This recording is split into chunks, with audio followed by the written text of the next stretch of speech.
like this is the most important conversation happening today. And it's so important because our whole future as an industry is dependent on, in my opinion, how we engage, how we learn, how we collaborate with First Nations knowledge, with First Nations culture, and with First Nations communities. And so it is great to have this conversation here right now to give us the perspectives and conversations that need to take place.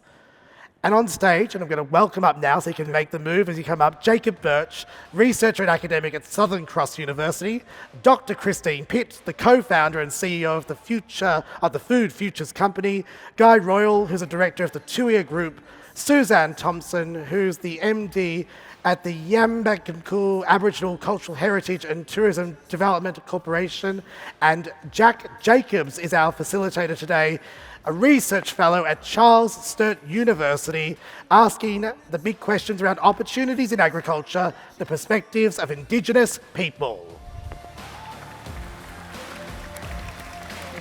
Very kind, very kind. Well, thank you everyone for being here today for what's a really, really important conversation. You know, in 2023, the nation's asking the big questions about how to achieve justice for First Nations peoples around the voice and other things. So this is a chance for us to discuss in the agtech space what that justice might look like and where we go in 2023 and into the future. I'd first like to acknowledge that we're on the lands of the Kaurna people of the Adelaide Plains, and I pay my respects to their elders past, present and emerging. But before we have any conversation, I think, Suzanne, you've got a bit of a surprise for us? I always have a surprise. Hi everybody, I'm Suzanne Thompson, so I'm from Inangai country, so my kumbi is Inangi, and I say Gaya Gatu, Yambaka, Yambu. But we all know that we're moving into a bit of a voice space and truth-telling space for First Nations people in Australia. Bit of an exciting time for us, and I'm excited about being a part of this panel. But what I like to do is set the scene, because I think it's about how we immerse ourselves into what we talk about through our lens and how we learned. And so this one's a bit of a truth-telling story, and it's a dance, because you're all going to get up and going to learn a dance, because there's no better way than to understand me and my mob, but to understand our ceremonies and how we dance. So if I get you all up. So this truth-telling, so back in the days of my old people, when we were rounded up and put into missions, Joe Bjorky-Peterson up in the South Burnett region with his peanut farms used to come and grab my old people at 5 o'clock or before the sun come up, but they weren't allowed to take food with them. So part of that then was they used to go hunting, because we had the intricate knowledge of country and how we could survive and sustain ourselves off country. So they used to hunt and harvest. And then, of course, they'd hide it. But they used to. And so part of this, though, is we need didgeridoo. So we like to have a bit of music. So, of course, I don't play didgeridoo. So it's a bit of fun. I like being the conductor. I have fun with you all. It's good fun. But so the didgeridoo, of course, we have... The didge sort of sounds a bit like... Can you... I need a man to do it, because that's men's business. So as the men in the room, can you make a hum sound for me like a didgeridoo? And then, of course, we've got clap sticks. So the women have rhythm, and with the clap sticks, so. Okay, we've got that, right. And so we harvest with our Mai Madiri. So you all say Mai Madiri.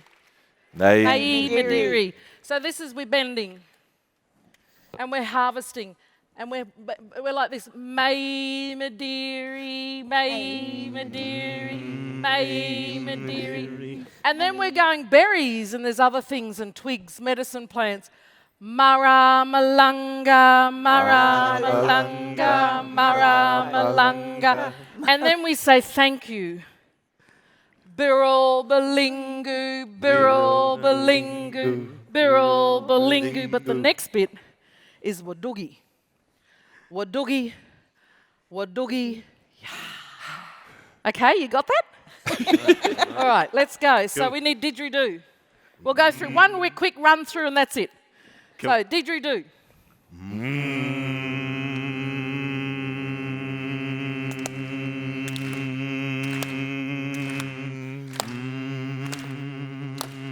May Madiri, May Madiri, May Madiri, May Madiri, Maramalanga, Maramalanga, Maramalanga, Maramalanga, Birul Balingu, Birul Balingu, Birul Balingu, Wadugi, Wadugi, Wadugi.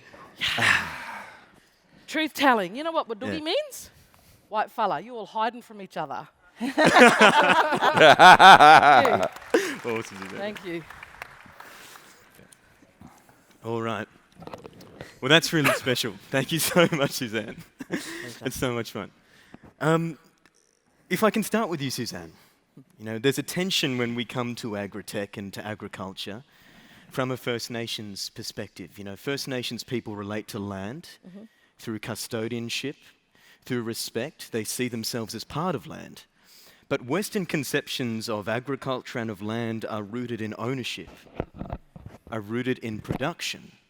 How do you, as a First Nations person working in agtech, negotiate that tension? Oh, I don't get distracted from what I know and stay true to that. And I picked up something earlier about when we were looking at technology and data collection. And for me, it's my interpretation, how I go back to my ancient etching wall that tells the story of my ancestors that captured that data from a long time ago.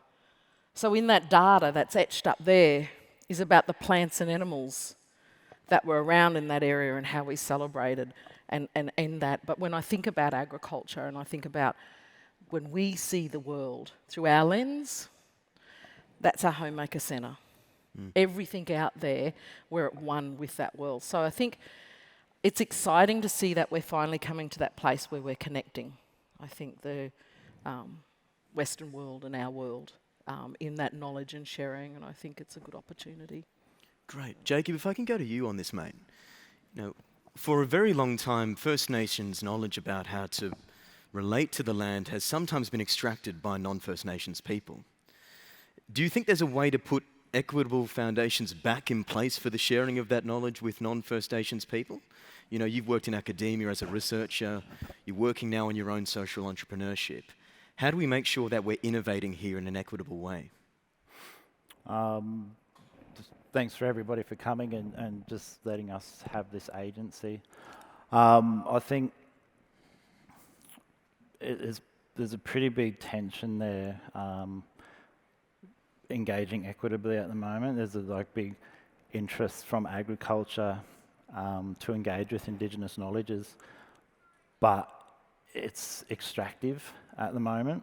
I think to make it equitable, we need our own systems of governance in place.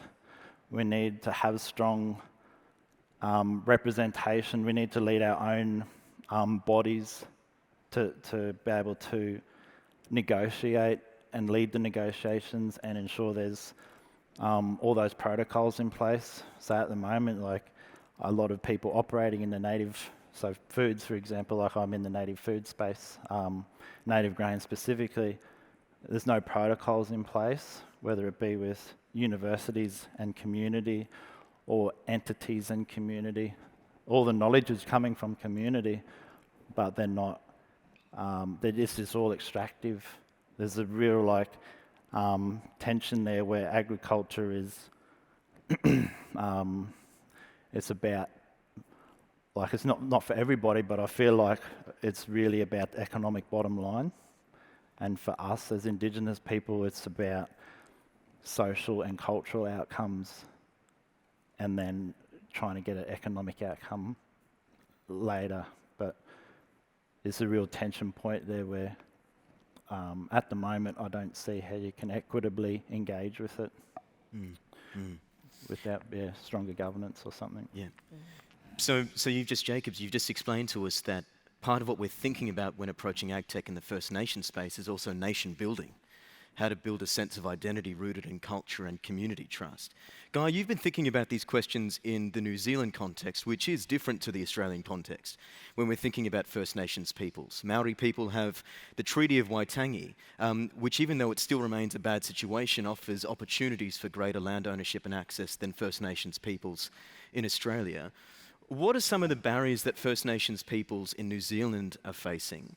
And how can we create opportunities to support and invest in First Nations entrepreneurs? Well, kia ora, Jack, and reiterate recognition of the Kaurna people and the traditional lands here of Tandanya, and also the cultural authority of the other Aboriginal and Torres Strait Island, including my panellists here from other parts of Australia, South Australia and Australia. I'm going to do the classic panellist statement. I'm going to take your question and then answer a different one, which I want to talk to you about. I'm going to take on the challenge, first of all, of trying to convince those people that are here and the ones that aren't as to why this particular session is worthwhile for a bunch of entrepreneurs doing agri-tech in Australia. And the challenge is this session is kind of, it might be seen as potentially a little nice thing for you get the Indigenous people in and we can talk about this, but there's a really important component for people building businesses right now in the agri-tech sector. We heard today from Victor, his presentation around the food shop presentation. We heard that for the last, since post-World War II, last 80 years, we've been building this great food system, right, that we've created and feeding people. And it's a lot of creativity and a lot of innovation to build the food systems we currently have. And yet we know by 2050, one in 3 Americans are going to have type 2 diabetes. And that kind of sends you a signal, it ain't all about the tech. There's something wrong where all we're doing is throwing a lot of technology at issues, and we still have giant issues occurring in the food system. And so it makes you wonder, if you're building a business and you think the tech's going to save us, I think you need to rethink about that. And so the approach is, the pleading for here is those who are in the agri-tech sector take on board really that there's an opportunity to rethink the approach we're doing, because I assume you all want to do it. Of course you have commercial incentives, but you also want to do good for the world, is take on some Indigenous thinking frameworks around what is good and optimized for our communities. The Indigenous communities had a food systems here and in the Polynesia and other places that were optimized for those communities. And then we see what happens when you suddenly place those communities into a different food system with bleached flour and a whole lot of other stuff, and then the impacts that creates for those communities and they're becoming sick. And so what I'm suggesting is that evolution happens, but it doesn't happen that quick. And so we need to build and optimize systems for all communities, for all of us, and there is an Indigenous platform thinking around that in a relatively wider approach. I don't use the word holistic because it gets so overused and gets very hippie and all that type of stuff. A wider approach and more about the community. Nutrition is just another word for what's good for us. And so what I'm suggesting is that some traditional knowledge, whether it's native grains or it's people working on the land, traditional knowledge has been built over 60,000 years in this country, less in New Zealand, but at least there is a whole bunch of knowledge around the approach of it. More tech's not going to save us. So in your answer to your question that you really were asking was, how do we get people involved in this? We have to do 2 things. One, you've got to mobilize the Indigenous communities who want to participate in it. And on the second part, we need to mobilize the agri-tech sector to want to embrace us and want to include us. And that's a little bit on us, and it's a lot on that group as well. But there's really good incentives as to why you would do that. Indigenous, there is bodies of knowledge that you can access. There's a framework and a thinking and approach that you can create around your business. And then secondly, you need to be the change that you want to talk about in the world. So while you're creating your businesses, put some time and effort to think about what are you doing to support an Aboriginal Torres Strait Islander, young islander who's interested in science in your business. I'm very proud that I'm on a company, it's not an Indigenous company, but I sit on the board of it, and we have operations here in South Australia. We have operations in New Zealand. We have a Māori marine biologist, young marine biologist working for us. Here we have a young Torres Strait Islander. She's a young woman of STEM. And Tiani's actually up as a nominee for South Australia Woman of the Year. And so but you don't do this by chance, you have to build them into your businesses. So that's my plea to these businesses. There's value in doing this, but you have to be the change you want to see. Well, brother, I'm glad you answered a different question at first because we needed to hear that. Christine, Guy's just given a really compelling case for why First Nations philosophy and ways of thinking in ag tech are crucial to actually improving the wider world at the same time. And you just spoke, Guy, to the need to involve young people, young First Nations people in those processes as well. Christine, this is something that you've been thinking about very carefully, and you've also been putting an emphasis on First Nations women entering into the ag tech space. Could you tell us a little bit about what you've been doing on the ground towards that goal? Thanks for that, and thanks for the privilege of being a non-Indigenous person with such great colleagues and mentors sitting on this panel. So when I first started thinking about being involved in native ag and food originally, and also wanting to work with Indigenous entrepreneurs, I wasn't really quite sure why I wanted to work, but there was something inside me that said, they know what we don't know, and we need to know it. I'm totally conscious of what you're saying, Josh, about sharing of knowledge and the respect for traditional knowledge. But when I wanted to find out more, the first person I really went to through a contact was Suzanne. And Suzanne has been my mentor now for about 4 or 5 years, and I'm so privileged to have her share some of her knowledge with me. And she always says to me, Christine, this is women's business. So we really embrace and want First Nations men to be involved, but fundamentally this is women's business. And I really, you would probably understand that as a strong feminist, that didn't really come as a surprise to me, or something that I wasn't really comfortable. So I started to see how I could learn more from First Nations people, and then through my own work, supporting and growing entrepreneurs, I thought, well, maybe we can bring these things together. So we ran our first accelerator program in the native ag and food sector in 2020, and it was great. We had 50% entrepreneurs, First Nations entrepreneurs in that program, but there was no women. And so I said to Suze, what are we going to do here? And so we applied for a grant, and we've now been very fortunate to get a follow-on grant for the next 3 years to really increase participation of Indigenous women in the native ag and food sector. So we work with girls, we work with university students. We've got a great project coming up with one of the universities where there's 14 young Indigenous women who are studying engineering.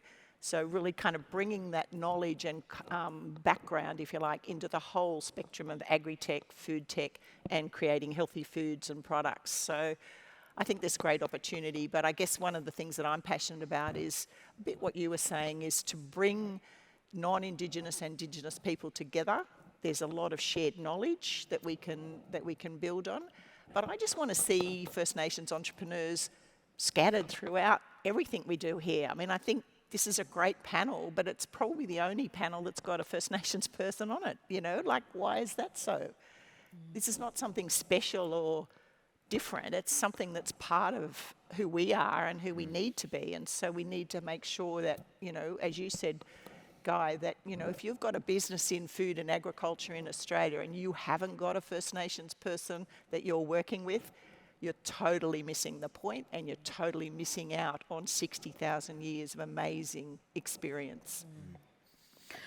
That brings me to think about when an uncle in teaching and says, Suze, when you go out there and you give the message, you tell them fella out there, it's not 200 years of history that we want to give you. It's 60,000 years of history that we want to share with you when we tell stories and that. And I think it sort of just bringing it back into this through our lens, and I'm very fortunate to be a custodian of a very, very, very special sacred site, which is our Seven Sisters, which is the data, which is the archival record of everything that we talk about, how we participate and engage in country, what is our law, how did we govern, the levels and layers of that, whether Old Testament, which was defining our landscape, defined our bioregions, our watersheds. So that ancient scientific knowledge knew that, and then when it created then the New Testament world, which was the animals and plant world, which created our songlines, it also created our trade routes, it created our moieties. And so when we put it into that context, we can understand. For me then, when I sit and I remember learning this, and I'm sitting and I'm thinking, they are clever scientists. they actually knew the migratory pattern of something. They knew that. They knew the soil types, the bioregions. So it's that ancient scientific knowledge that's connecting. And I think in the work that I do at Yatchadak and what we do, we're carbon farmers. So we have a 22,500 acre cattle property and we are HIR carbon farmers. And so through that though, we've also been introducing through the Indigenous lens and challenging this whole concept of HIR, better waters, reducing the herd, rotational. But we're saying we need fire. We need to introduce our cool traditional fire burning. We need to understand when you see a plant, that plant, is it a medicine plant? Is it an edible plant? How do we gather that knowledge from that? How is it responsive to the climate? What is our seasonal shift and change so that we move to that seasonal shift and change? And I think that's then when it brings me, so we've got the carbon and these environmental, all these opportunities that we have.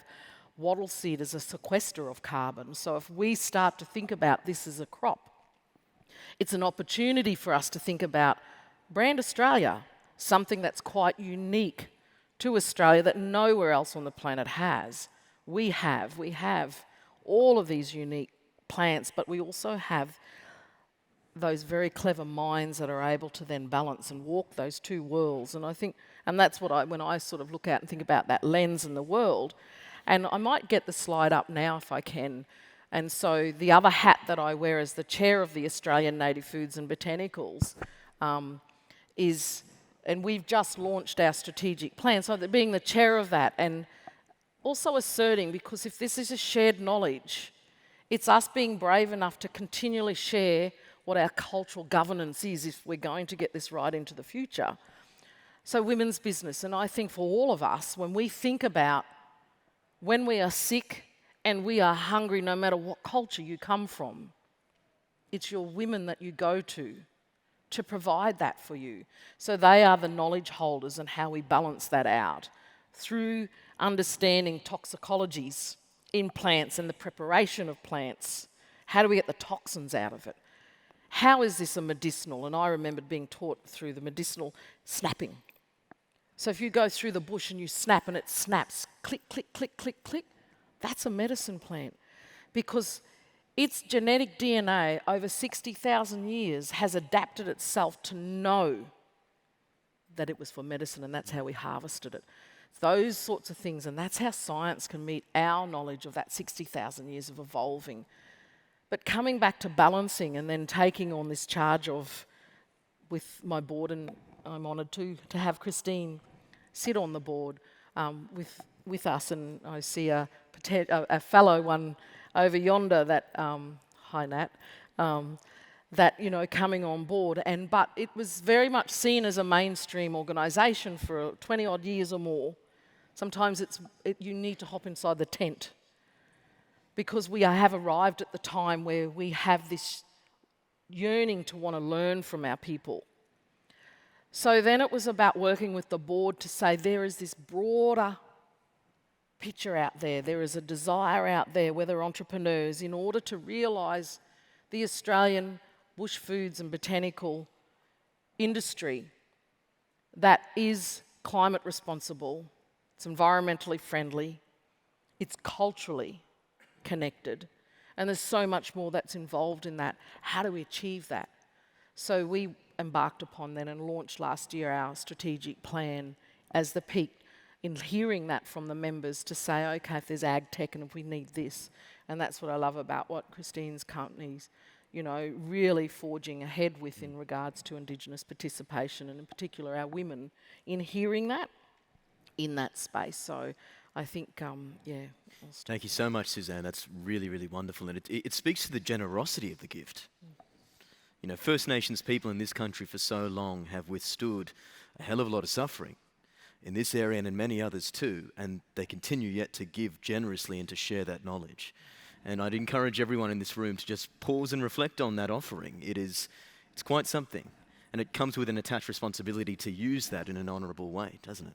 Absolutely. Jacob, if I can go to you on this, you were doing some really interesting things with your social enterprise in terms of nation building, in terms of growing the capability of your community, looking after elders and actually generating wealth for your own Gamilaroi people. Could you tell us about how you're doing that through your enterprise? Oh, I'm not doing it yet, but I plan on doing it. It's tricky operating in this space when you don't have capital or land. That's what I talk about. You know, we need three things. We need good governance, and that's on us, and we'll take care of that. But we also need capital and land.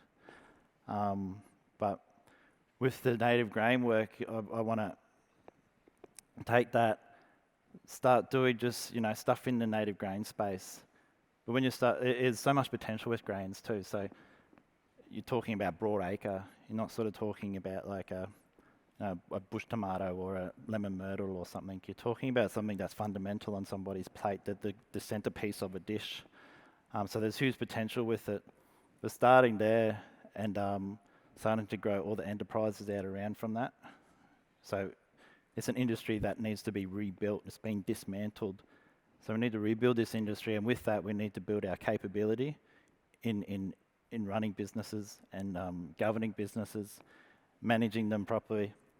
But then also, because we're reactivating our traditional grasslands, like Suzanne's saying, what are the other things that we can start to pull out of that? So developing more food industries and taking it another step from brand Australia to brand Gamilaroi or brand Inango, you know, brand Ghana. So it's cultural branding which identifies place and people. But what I'm doing with my thing and what I was talking about, like, you know, what's that social, what's that impact? What's driving us to do business? For me, these native grains, I did the research, that's how I got into this space. They're just superfood. You could literally call them a superfood. They tick all the boxes, and not just like one thing, but multiple things. So the people who need to be eating these foods are our elders. They've already gone through so much trauma, and they're suffering all of these diseases, non-communicable diseases that can be fixed with diet. So let's take this product and not send it. Well, we have to send it to the high-end market, because that's how we get our income. So you've got to sort of be savvy with what you're doing.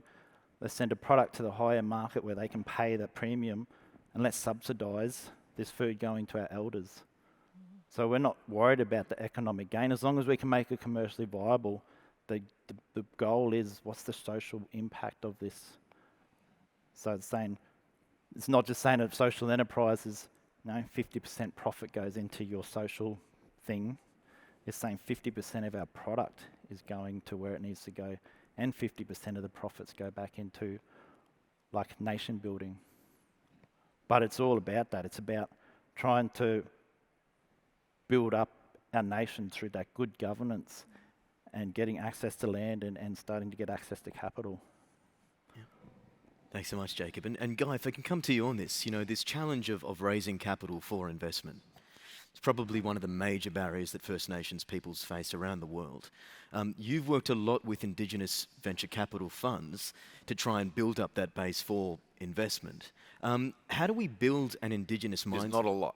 There's not a lot, yeah. No. So how do we get around the problem that there aren't that many out there? Yeah. What do we do about that, first off? Yeah. And two, how do you build an Indigenous mindset into the way that you invest?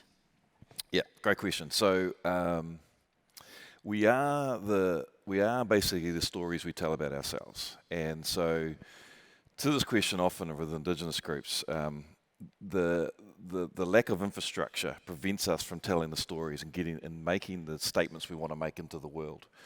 And so capital there's no way around it. We're sitting inside a system now, an economic system globally that we have to operate in. Capital is the thing that mobilizes all your infrastructure and everything else around you to allow you to be who you want to be and tell the story you want to tell. We've got a little bit of advantage in New Zealand because I'm always loath when people ask me, well, we've got such a completely different context. So we do have, in New Zealand, there are farming operations, there is Māori groups with capital who tend to invest, as you would expect, pretty conservatively because they've got to protect it for generations and generations and generations. But we're missing out on a lot of technologies, and that's going on as an opportunity. And it's also our young people. So the average median age of Māori is 22. The average New Zealander, non-Māori, the average New Zealander is 37. 1/3 of our people is under the age of 15. So we're just a young population. Wow. And they don't want to be farmers, really. They don't want to be getting up, they don't want to get up and work on fishing boats and things like that. And they're digital natives. Even if they're living really rurally, they'll have a cell phone, they'll have something to get on the internet with their mates. And so we need to build for that generation. And so these type of events is very important for us. Capital has always been a big issue. In fact, New Zealand's going through this really interesting experiment analysis right now that Māori have put on the table, that we have traditionally been cut out of the capital sources that have been made available for everyone else in all sorts of different ways. And there are banks that are, in their lending policies, are biased against structurally. Not on a personal basis, but it's just the systems and the way they implement it biases against that. And so there's a complete review going on. Venture capital is very risky, and so it's asking a whole lot of conservative Indigenous groups to put some money into venture capital is a very interesting conversation. But we've managed to convince a number of them. We'll be launching this year in a venture capital fund. I do know there's one has been, and it'll be operating for a while now in Sydney. And there is another group in Canada or First Nations. We're avowedly commercial venture capital fund, and our aspirations is always we want to be world class and be as good as any other VC fund. And I think to give it any lower aspiration than that is a disservice to our people. So we're doing that now. We run a very tightrope, of course, is because our investors go, we need commercial returns, you need to be world class. And by the way, you need to build up all the Indigenous entrepreneurs as well. Please do all of that. And so we're constantly trying to have to figure out how we're going to run programs to support Indigenous entrepreneurs and their businesses. We're very lucky there's a number already in here. A number of them are actually at this conference. And as you can kind of expect, a lot of people are in the food, beverage, Indigenous bioactives, and convert that into skincare, nutraceuticals, food and beverage things. And it's a really good platform to learn how to grow a business. It's a really good platform to build social enterprise activity off the back of it. And I'm really encouraging of that platform. I don't think it fundamentally transforms your economy. I think you need to be science and innovation, and hard science and innovation. But it's certainly a sector that, although it's only nascent and we're growing it, it's really important to nourish those people and get those businesses up and running. You're in a big red ocean of other food and beverage products and nutraceuticals in the world. It's really tricky. But if you're branded and you're authentically Indigenous, I think there is an opportunity. But I think we've really got to transition our particularly the young ones in STEM and participate. And we would like it would be great to have a whole lot of Indigenous young people here, built their next agri-tech business, and they're showcasing it out there, and we're doing that. That's the vision, and we'll get there. And Christine, you've thought about this a lot too, about the need to shift, or including, a focus on food and beverages and nutraceuticals, but a need to also shift to include thinking about science and tech infrastructure, which we need to build to support First Nations farmers and practitioners. Do you have any insights to add to that from your perspective about why that matters and how we do that effectively?